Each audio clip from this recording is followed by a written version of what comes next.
La prehistoria es el periodo de tiempo transcurrido desde la aparición de los primeros homínidos, antecesores del Homo sapiens, hasta que tenemos constancia de la existencia de documentos escritos, algo que ocurrió en primer lugar en el Oriente Próximo hacia el 3500 a.C.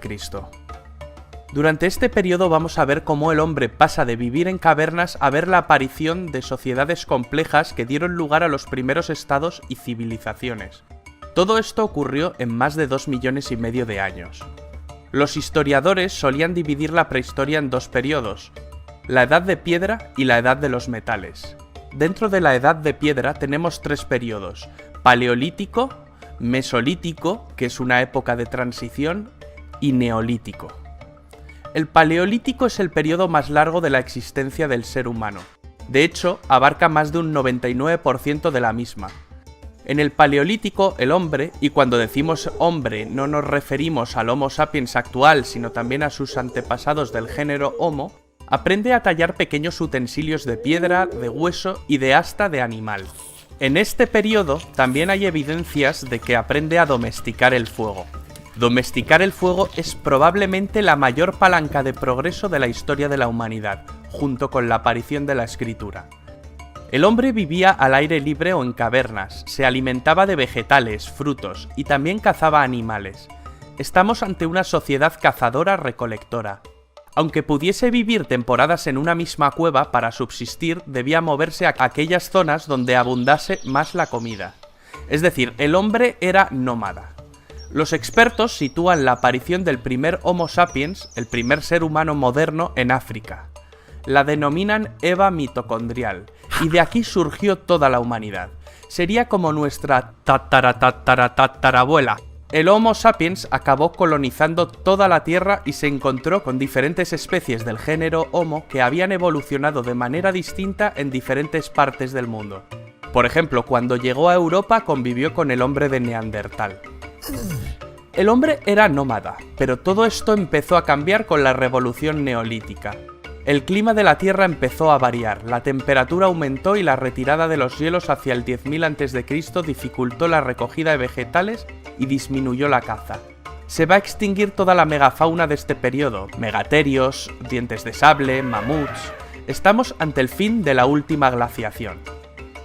Se denomina revolución neolítica a una transformación radical de la humanidad en cuanto a su modo de vivir. La sociedad pasa de ser nómada a sedentaria. Neolítico significa piedra nueva, pues el hombre desarrolla una industria lítica más sofisticada donde la piedra se pulimenta, distinguiéndose de la industria lítica del Paleolítico, mucho menos refinada. Pero esta no es la verdadera revolución acontecida en el Neolítico. La verdadera revolución fue la aparición de la agricultura y la ganadería. ¿Cómo aparece la agricultura y la ganadería? El hombre se tuvo que conformar con lo poco que le ofrecía el nuevo ecosistema: jabalíes, cabras, conejos. Muchas zonas de la Tierra se convirtieron en zonas desérticas.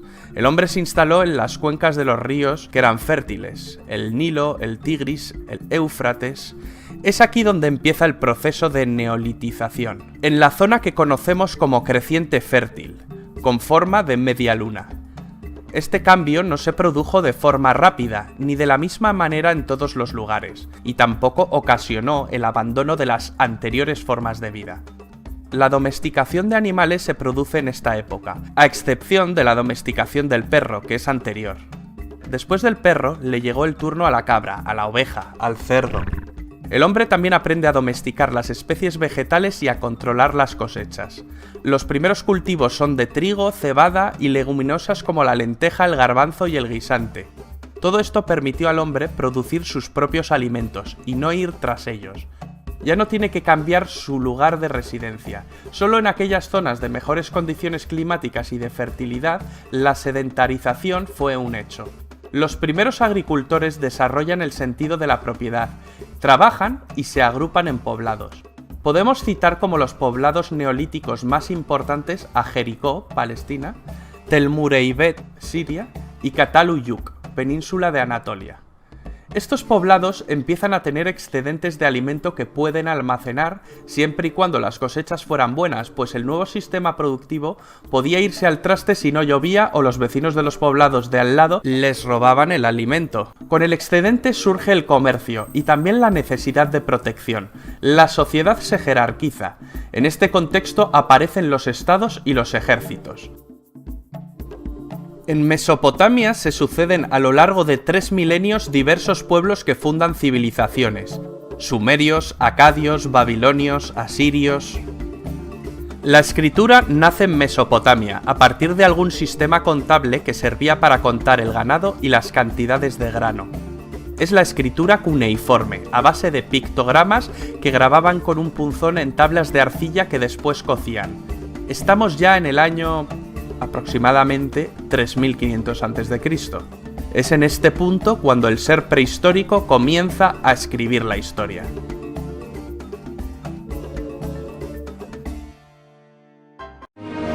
El surgimiento de la escritura supuso un avance asombroso, pues permitió la comunicación a distancia y el registro de información para la posterioridad. La escritura evolucionó por separado en distintas culturas, en Mesopotamia, Egipto y el Valle del Indo antes del 2500 a.C.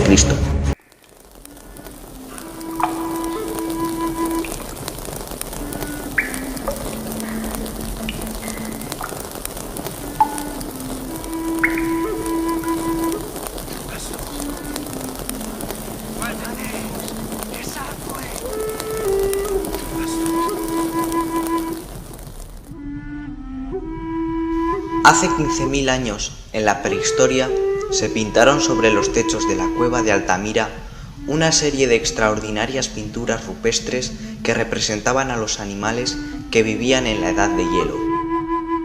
Esas pinturas fueron las precursoras de la escritura, porque registraban información que luego podía ser entendida por otros.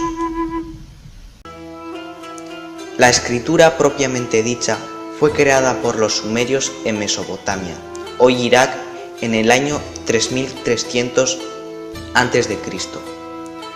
Pronto, otras culturas desarrollaron sistemas escritos, normalmente para mantener registros económicos o temporales. A medida que evolucionaba, la escritura sirvió para reforzar el poder real. Muchos textos tempranos, incluidos los monumentales sobre piedra, glorifican las proezas de los reyes y atribuyen sus éxitos a la aprobación divina.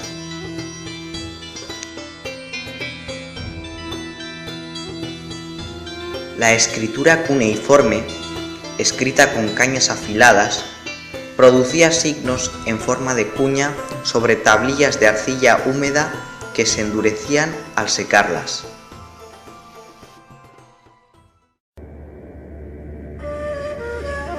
La escritura egipcia surgió un siglo más tarde que la cuneiforme. Empezó como una forma de escritura pictórica e incluye signos que representan palabras y sonidos. Siguió en uso hasta el siglo IV después de Cristo. Las primeras formas de escritura que existieron fueron los pictogramas, también llamados ideogramas. Eran dibujos.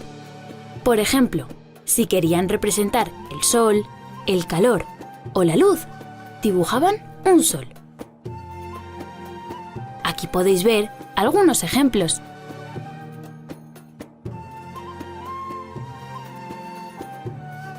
Su origen está en Mesopotamia y Egipto, en el año 4000 a.C. A veces hay cosas que no se pueden explicar con un solo dibujo. Por eso los sumerios necesitaron inventar el sistema silábico. Dividieron cada palabra en sílabas, por medio de signos cuneiformes. ¡Uy! ¡Qué raros suenan! Pero son muy sencillos, como podéis ver. Parecen clavos, ¿a que sí? Historia del libro.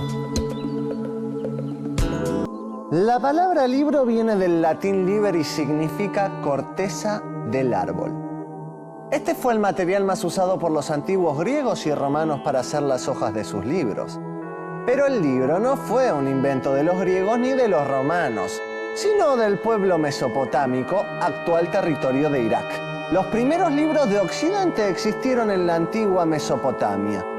En esa época, los libros eran tablillas de arcilla sobre las cuales se grababan dibujos o letras con una especie de palo curvo o cuña cuando aún estaban frescas. En el caso de los documentos valiosos, los textos se grababan en piedra o en metales preciosos como el oro. Una de las primeras tablillas fueron las leyes del rey Hammurabi, un código legal del pueblo babilónico de alrededor 1700 a.C.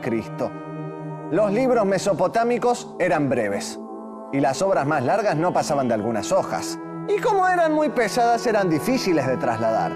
Trataban sobre asuntos políticos o de comercios como catálogos de compra y venta. Los encargados de escribirla, según la época histórica, se llamaban copistas, escribas o escribientes. O sea, yo.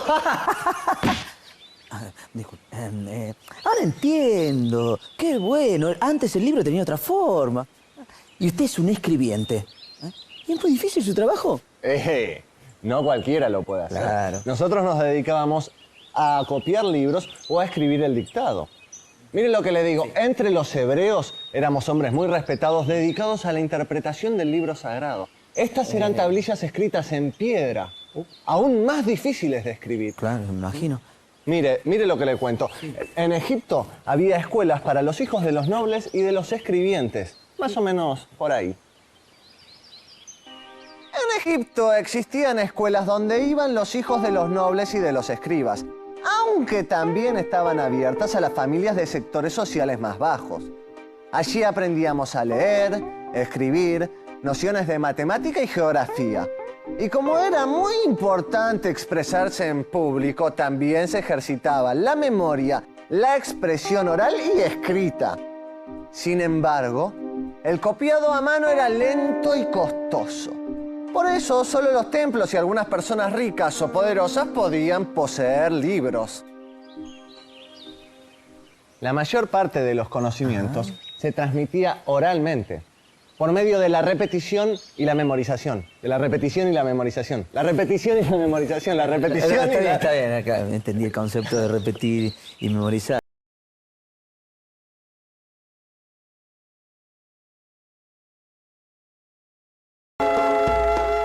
Los antiguos egipcios hacen largos rollos llamados papiros. El papiro era un material similar al papel extraído de los juncos que crecían a orillas del río Nilo. Es considerado el antecesor del papel y se parece en color, flexibilidad y facilidad para recibir la tinta sin que se corra. En estos rollos de hasta 40 metros de largo escribían larguísimos textos en escritura jeroglífica.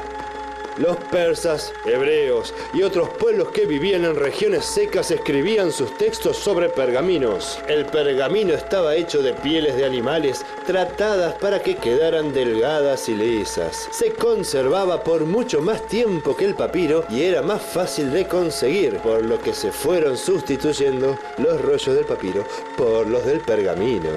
Con el tiempo, los libros más extensos se escribían en varios rollos de latín y se guardaban todos juntos. Una obra podía estar compuesta por 20 volúmenes y así nacieron las bibliotecas. Pero muchos papiros fueron destruidos por dos causas. La primera, la humedad.